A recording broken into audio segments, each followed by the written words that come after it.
Historia que tú hiciste, historia por hacer. Buenos días, jóvenes. Vamos a continuar con los temas de la siguiente semana. Nos habíamos quedado con el tema de la instauración de la Segunda República Central, que tenía como marco legal las bases orgánicas, promulgada por el presidente interino Nicolás Bravo. Bueno, la característica principal de esta nueva constitución es que anulaba el supremo poder conservador, aquel cuarto poder que había creado la Constitución de las 7 leyes y, como revisamos, había provocado un poder ejecutivo débil y por ende un marasmo o un parálisis en las funciones del gobierno. Pues este cuarto poder, como habíamos revisado, fungía como mediador entre los otros tres poderes, lo que provocó muchos balances y controles dentro del gobierno que, como vimos, disminuyeron su funcionalidad. El ejecutivo no tenía el veto presidencial, con el cual podría el presidente anular alguna ley expedida por el Congreso. Lo único que podía realizar el presidente era participar en el proceso legislativo, en la iniciativa y promulgación de las leyes. Desde luego también la división política de la República Nacional quedó establecida en departamentos y desde luego no tenían autonomía ni soberanía, sino que seguían siendo extensiones del gobierno nacional. Bueno, instaurada la nueva constitución centralista de las bases orgánicas, Santa Anna regresó de su hacienda y volvió a ocupar la presidencia para posteriormente volverla a ceder el 4 de octubre de 1843 al general Valentín Canalizo, el cual se ocupó de efectuar las elecciones para la presidencia y para el nuevo Congreso, que recordemos había sido disuelto por el presidente interino Nicolás Bravo en 1842. De igual forma, al presidente interino Valentín Canalizo le tocó lidiar con los problemas que ya se venían arrastrando desde 1835, el primero que era la separación de Texas y el segundo que era también la separación de Yucatán. Desde luego, las negociaciones con el departamento de Texas no prosperaron porque ya para 1843 Texas estaba negociando su incorporación a los Estados Unidos, pero ese no fue el caso del departamento de Yucatán, el cual se había manifestado en contra del sistema centralista en octubre de 1841 y se había declarado una república independiente. Desde luego, al igual que con Texas, el gobierno no estuvo de acuerdo con esta decisión y sus acciones fueron enviar al ejército para apaciguar esta rebelión independentista, bloqueando los puertos de Campeche y el de Cizal tras el fallido intento de solucionar el conflicto de manera diplomática, nada más y nada menos que por medio de un antiguo independentista, abogado, jurista, uno de los más acercados al siervo de la nación, el gran José María Morelos. Estamos hablando de don Andrés Quintana Roo.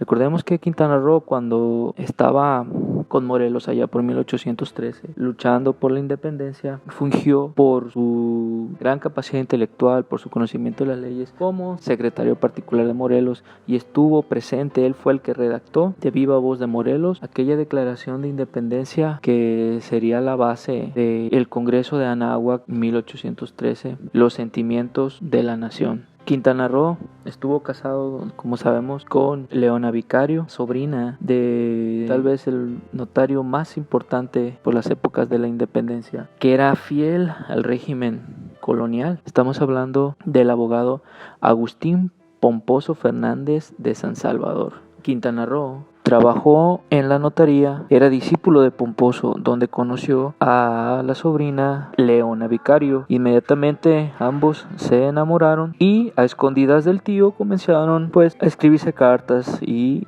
entablar una relación. Desde luego que Leona Vicario era de clase alta, no tenía padres, había quedado al cuidado de su tío y desde luego, como era menor de edad, no podía acceder a la herencia que le habían dejado al fallecer sus padres. Por lo tanto, el tío se hacía cargo de administrar el dinero. Cuando Pomposo descubrió la relación que tenía su sobrina con Quintana Roo y posteriormente descubrir que Quintana Roo estaba apoyando la causa independentista con Morelos, lo corrió y encerró a Leona Vicario en el colegio de Belén en la Ciudad de México. después de que descubriera que Leona Vicario pues había entregado varias joyas que tenía a la causa de Morelos. Finalmente Morelos, para consentir a Quintana Roo, mandó por Leona Vicario y los independentistas entraron por la noche camuflajeados y sacaron a la señora Vicario para posteriormente se reuniera con Quintana Roo allá en Michoacán y fueran casados por el sacerdote Morelos. Y sería uno de los pocos que iniciaron el movimiento de independencia que lograrían sobrevivir, tanto él como su esposa Leona Vicario. Bueno, ni la intervención de Andrés Quintana Roo sirvió para calmar el aire independentista del departamento de Yucatán, por lo cual se hizo un despliegue militar. Como mencioné, se bloquearon los puertos, se realizó una batalla entre el ejército nacional contra el ejército separatista, pero no fue muy larga debido a la posibilidad de un levantamiento de los mayas aprovechando esta coyuntura para recuperar su territorio, por lo cual decidieron negociar y a cambio Santa Anna les prometió que el estado de Yucatán pues, gozaría de más autonomía que el resto de los departamentos, por lo cual el estado de Yucatán fue reincorporado a la República Nacional en diciembre de 1843, cuando se encontraba en la presidencia interina el general Canalizo. Se llevaron a cabo las elecciones y Santa Anna nuevamente fue elegido presidente, esta vez bajo el marco legal de las bases orgánicas en enero de 1844. Pero Santa Anna, acostumbrado a vivir o gobernar como un dictador, no se presentó a jurar y tomar cargo hasta el 4 de junio de 1844, debido a que se encontraba enfermo y además estaba atendiendo a un agente norteamericano quien había venido a informarle las pretensiones de nuestro vecino del norte de anexarse Texas. Mientras tanto, continuó como candidato interino Valentín Canalizo. El Congreso y Santa Anna no tardaron en chocar, puesto que los legisladores consideraban más importante el respeto al orden constitucional que el problema de Texas, al cual ya daban por perdido. Sin embargo, Santa Anna consiguió que el Congreso le aprobara un dinero para realizar una expedición militar e impedir la anexión tejana. En ese momento llegó la noticia de que en el Senado norteamericano habían rechazado por mayoría la anexión de Texas. Este habría sido el primer intento que haría Estados Unidos para anexarse el estado, pero fue impedido por el partido de los Whigs, que no aprobó la anexión. Así, la opinión pública se centró en el destino de aquellos dineros, pues Santa Anna nunca aclaró qué hizo con ese financiamiento que le dieron para ir a atacar a Texas. El 21 de septiembre de 1844, Santa Anna se volvió a retirar a su hacienda, dejando de presidente interino de nuevo a Valentín Canalizo. El soldado del pueblo, Santa Anna, acostumbrado a vivir como dictador, se alejó momentáneamente del poder. Primero, por el clima político desfavorable hacia él y en segundo lugar, porque estaba apremiado por su segunda boda con la joven Dolores Tosta, con quien se casaría el 8 de octubre, a solo 40 días de haber enviudado de doña Inés de la Paz García. El malestar nacional causado por el gobierno de Santa Anna fue aprovechado por el general Mariano Paredes Arrillaga, quien el 2 de noviembre de 1844 se pronunció en Guadalajara desconociendo al general Santa Anna. Los argumentos oficiales del plan fueron que había violado la constitución de las bases orgánicas porque Santa Anna no había realizado la expedición militar a Texas. Sin embargo, la razón real fue que estaba descontento por no haber figurado en el gabinete de Santa Anna. Recordemos que Mariano Paredes Arrillaga fue uno de los generales que llevaron a Santa Anna al poder. En otras palabras, Mariano Paredes no se sentía bien recompensado. Santa Anna, que para ese entonces ya había regresado a la capital, volvió a salir el 18 de noviembre para combatir a Paredes. El presidente Canalizo cometió el error de disolver el Congreso el 2 de diciembre y otorgar facultades extraordinarias al Ejecutivo hasta que se restableciera el orden público. Sin embargo, el Congreso, por primera vez en la historia de nuestro país, no fue tan dócil, y abanderó un movimiento en contra del Ejecutivo, apoyado por las guarniciones del ejército de la capital y una muchedumbre de capitalinos. Esta muchedumbre, ante el fervor popular, comenzó a derribar las estatuas de la capital de Santa Ana y además desenterraron su pierna del cementerio y la arrastraron por las calles. Así, el 6 de diciembre, los apodados decembristas, dirigidos por los legisladores, capturaron al presidente interino Canalizo y entregaron el poder al presidente de gobierno José Joaquín Herrera, de acuerdo a lo que establecía la Constitución de las Bases Orgánicas. El 1 de enero, Santa Ana fue capturado en Puebla por los ejércitos de Nicolás Bravo, Juan Álvarez y Mariano Paredes, que no tuvo más remedio que unirse a los decembristas. Así Santa Ana quedó preso en Perote, Veracruz, para que el 2 de junio de 1845 fuera exiliado hacia Cuba. José Joaquín Herrera pretendió gobernar con honestidad y apegó la Constitución. Mientras tanto, se aprobó en Estados Unidos la anexión de Texas el 26 de febrero de 1845. Por fin, los norteamericanos tenían a Texas de manera oficial y el 18 de mayo el Congreso tejano aprobó la anexión. De este modo, el presidente estadounidense recién electo, James Polk, ordenó al general Zachary Taylor entrar a proteger el nuevo estado de la Unión Americana, y este llegó el 28 de mayo y aseguró la frontera con México. Aquí fue donde se agravaron los problemas entre México y Estados Unidos por la cuestión de Texas. La frontera natural de Texas siempre había sido el río Nueces, pero los estadounidenses estaban reclamando la frontera natural entre Texas y Coahuila hasta el río Bravo, es decir, kilómetros más hacia el sur. Por lo tanto, México y Estados Unidos entrarían en disputa por este territorio. Así pues, el presidente Herrera intentó solucionar el problema tejano de manera diplomática, y el secretario de Relaciones, Manuel de la Peña y Peña, consiguió que un agente estadounidense se entrevistara con Herrera. El elegido fue John Slidell, quien llegó a México el 29 de noviembre de 1845 a Veracruz. El presidente Herrera no lo recibió al enterarse que el agente no venía a solucionar el problema tejano, sino que venía en calidad de ministro plenipotenciario para adquirir por medio de la compra los territorios de California, Nuevo México y Monterrey. ¿Pero por qué Polk no quería negociar sobre Texas? La respuesta es que para el gobierno norteamericano Texas llevaba ya 10 años como república independiente desde 1835, por lo tanto no le debían al gobierno mexicano ninguna explicación sobre el asunto. El presidente Herrera, además del problema de Texas, enfrentaría dos levantamientos, uno federalista encabezado por Valentín Gómez Farías y otro de tipo conservador encabezado por Mariano Paredes Arrillaga. Valentín Gómez Farías no logró derrocar a Herrera, en cambio el que sí tuvo éxito fue el levantamiento de Mariano Paredes y Arrillaga. A Paredes y Arrillaga el Congreso le había otorgado un dinero para realizar una expedición a Texas.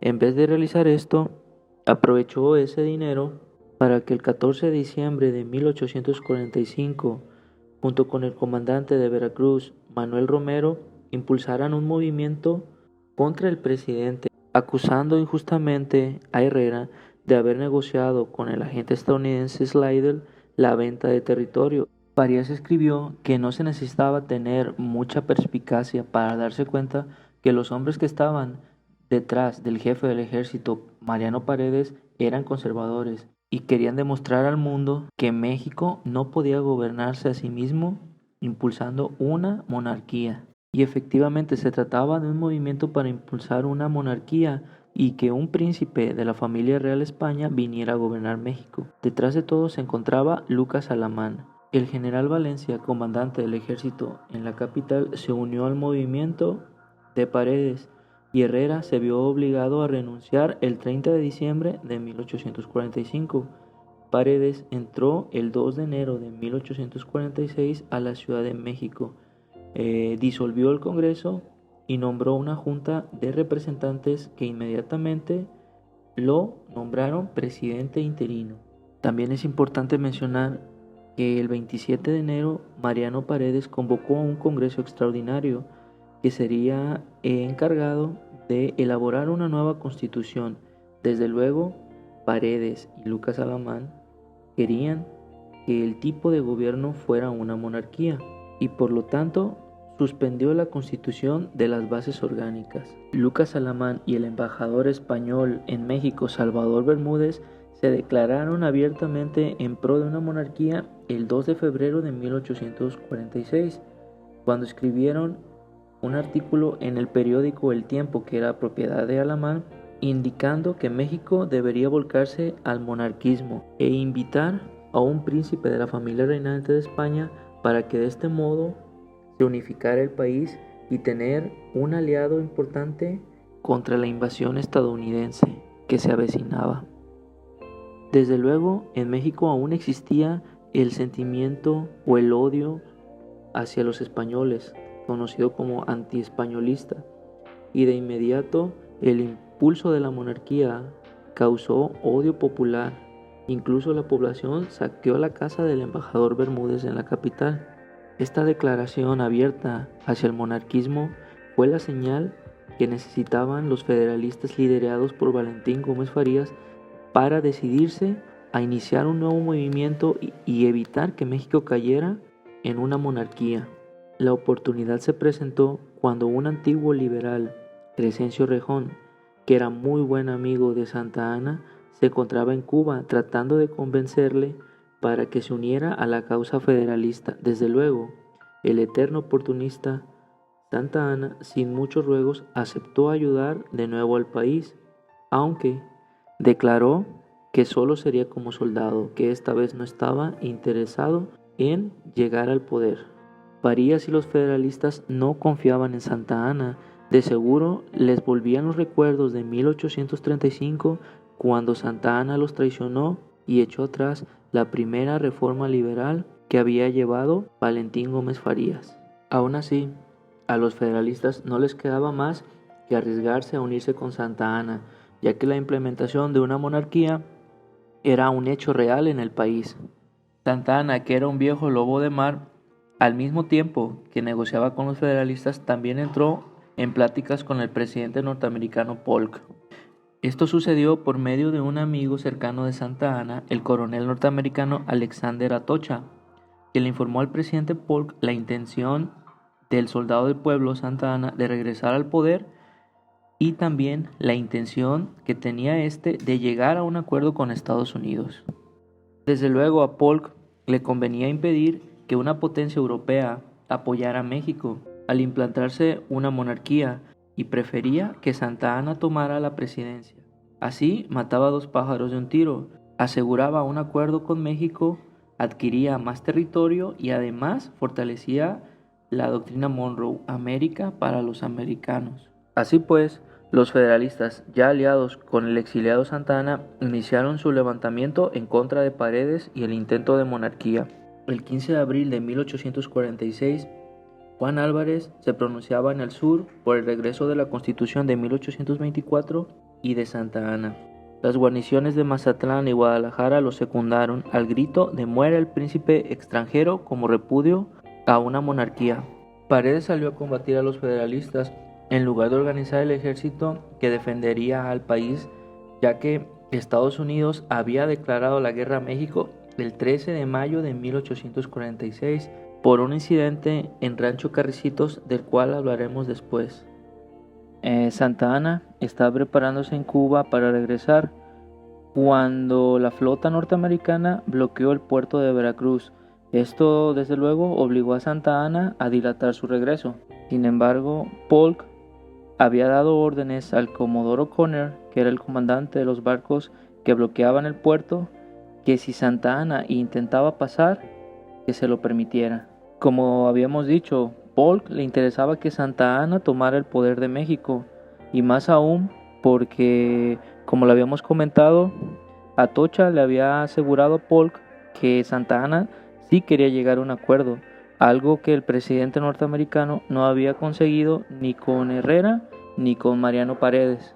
Por otra parte, ante el avance del general Taylor por Texas y la toma de la ciudad de Matamoros y el pueblo de Camargo, México, por fin el 7 de julio de 1846, declara la guerra a los Estados Unidos. Aún así, los levantamientos federalistas continuaron y el 18 de julio Paredes salió para combatirlos, dejando como presidente interino al general Nicolás Bravo. Poco después, el 31 de julio, estalló también en Veracruz otra revuelta federalista, encabezada por el general Francisco Pérez. Esta revuelta fue la señal que Santa Anna estaba esperando para iniciar su salida de Cuba y regresar a México. Nicolás Bravo, ya como presidente interino, para ganar apoyo popular, intentó disolver el Congreso y regresar al orden republicano de las bases orgánicas. Sin embargo, esto no le sirvió de nada, porque el 4 de agosto de 1846 estalló otra revuelta, ahora en la capital, encabezada por Mariano Salas, quien por medio del plan de la Ciudadela unificó a todos los levantamientos federalistas a lo largo del país para el retorno de la Constitución de 1824 y de Santa Anna. Nicolás Bravo fue depuesto y quedó como presidente interino Mariano Salas el 6 de agosto. Paredes fue apresado el 7 de agosto y estaría en prisión hasta octubre, cuando Santa Anna lo envía a Francia al exilio. Finalmente, el 16 de agosto de 1846, Santa Anna desembarcó en Veracruz junto con su esposa Dolores, Crescencio Rejón, Antonio Haro y Juan Nepomuceno Almonte. Recordemos que Juan Almonte es nada más y nada menos que el hijo del siervo de la nación, el sacerdote José María Morelos y Brígida Almonte. Es importante mencionar que Juan Nepomuceno Almonte también combatió con su padre en 1813, en aquellos años en que se estaba gestando la independencia, a la edad de alrededor 12 o 13 años. Y ya para 1815, antes de que Morelos cayera derrotado, lo envía a Estados Unidos, donde permanecería 9 años estudiando y regresaría hasta 1824, cuando Guadalupe Victoria toma la presidencia. Recordemos que Guadalupe Victoria fue uno de los generales más importantes que estuvieron al mando del siervo de la nación Morelos.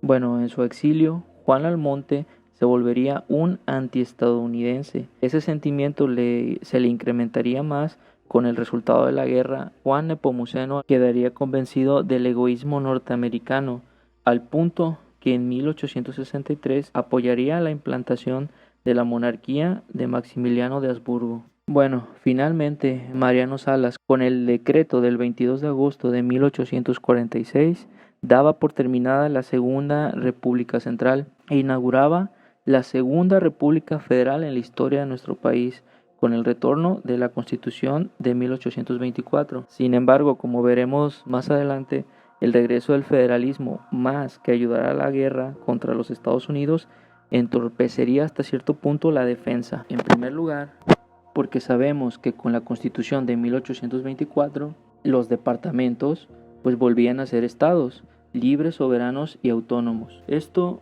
les ayudaba para que de manera interna pudieran armar sus ejércitos, pero el problema fue, al recuperar su autonomía, presentaron escaso apoyo al gobierno nacional, al punto que mientras sus estados no se vieran afectados, no atacaban a los norteamericanos. Otro problema que trajo el federalismo fue la disputa política interna que paralizó al gobierno entre los liberales moderados y los liberales radicales, tema que vamos a revisar después. Santa Anna llegó a la capital hasta el 14 de septiembre de 1846.